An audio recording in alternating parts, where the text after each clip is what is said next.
Hey guys, I'm glad you're here. Today's project is this Weedeater mower, and the problem is that it was put up last year for winter, and after a couple of months of storage it simply will not start. Let's see if we can figure out what the problem is, and hopefully we can fix it.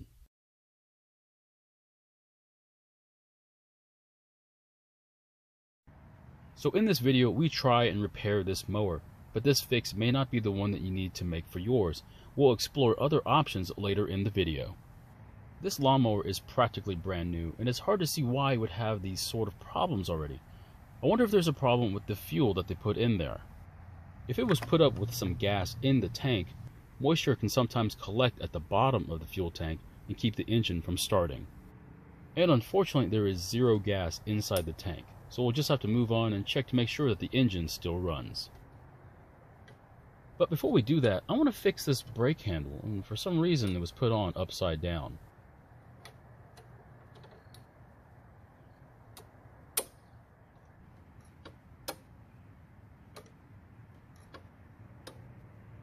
So what we're going to do is put some gas in the carburetor throat and then try starting it. Now if yours doesn't start, then you'll need to check to see if there's a spark issue.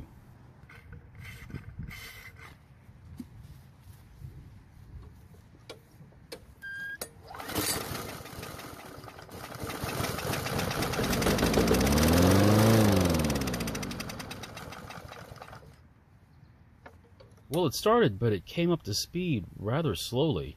That's usually not a good sign. Let's put some gas in the tank anyway and try starting it.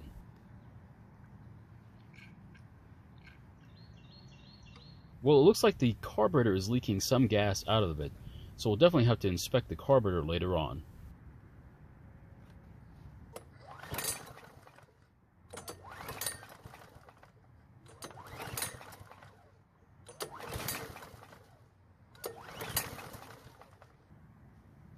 Unfortunately, it did not start, but I have a feeling the reason is because the gas leak is causing a rich condition in the combustion chamber, and more than likely there is also a clogged jet issue inside the carb.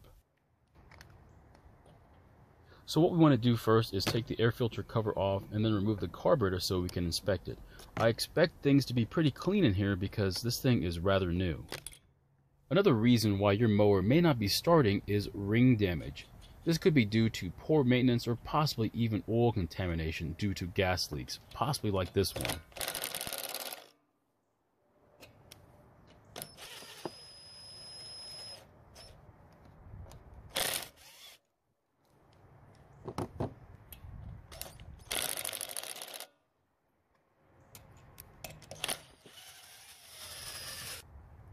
And after removing the studs, we can now finally disconnect the fuel line and the governor linkage from the carburetor. I don't really like these Honda style carburetor setups on these engines. Now even though the studs are more secure than the bolts, there are just too many gaskets that can leak, and the installation is pretty complicated. Wow, this bowl is really dirty and disgusting. It definitely had some ethanol gas in it when it was put up for storage.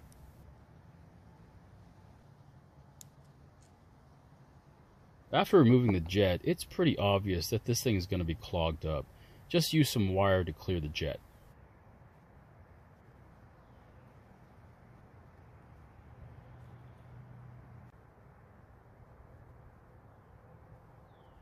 The next thing you want to do is use some stiff wire or a really small Allen wrench to push out the emulsion tube in the middle of the carburetor.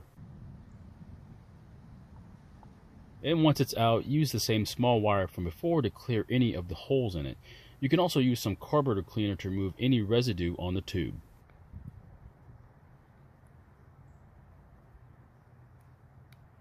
Once the tube and the jet are both clean, reinstall both of them very carefully back into the carburetor.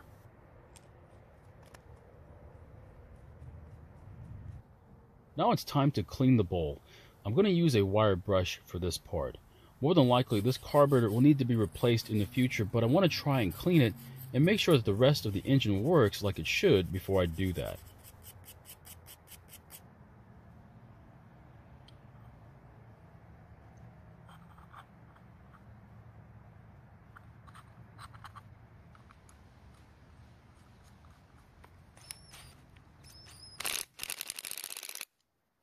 After the carburetor is back together, reinstall it back onto the engine now. Now I didn't address the fuel leak part of the carburetor because it's not bad enough to keep us from starting it. For right now, I'll install a fuel valve to deal with it.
Well, it didn't start yet again, and now I'm not sure what to think.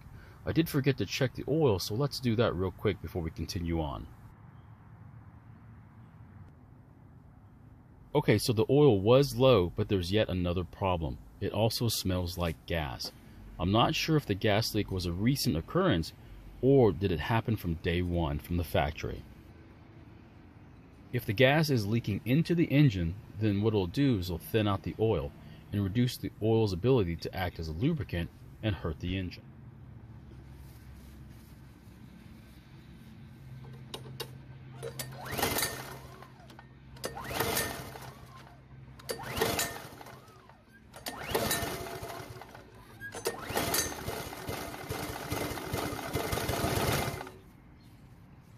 Okay, we got it to start, but I stopped it before it got any further.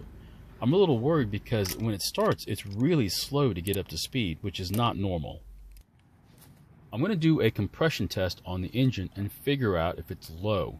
This mower wasn't used much last year, so I wouldn't think it would be worn out just yet.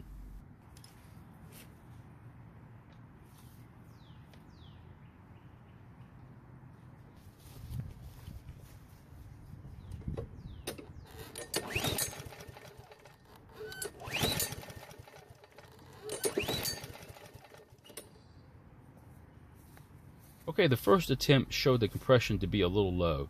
It should be over 100 psi at this rate, but it's about 68. Let's try that again and see if we can get a better number.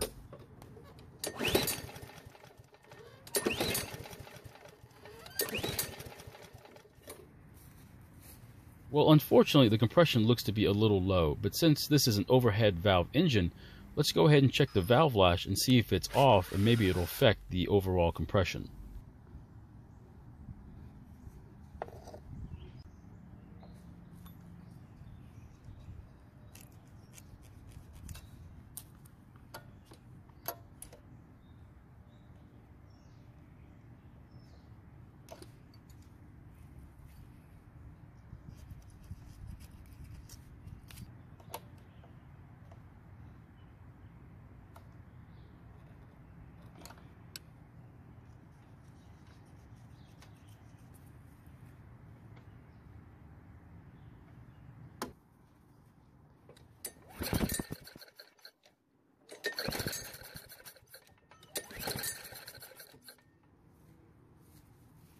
So unfortunately the number is still low, but I have a theory as to what might have happened.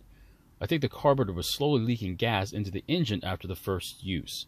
The next time it was used, the oil was thinned out and the engine was hurt. So if we swap the carburetor out, it'll probably still run, but it'll be down on power. It's just a shame that this engine is damaged and has lost a lot of its life in less than a few uses. So my question is, what would you do with this mower knowing that it requires a new carburetor, but it's low on compression and power? I'd like to know what your thoughts are. Thank you for watching. I really appreciate your time. Please feel free to ask any questions, and I hope to see you in my next video.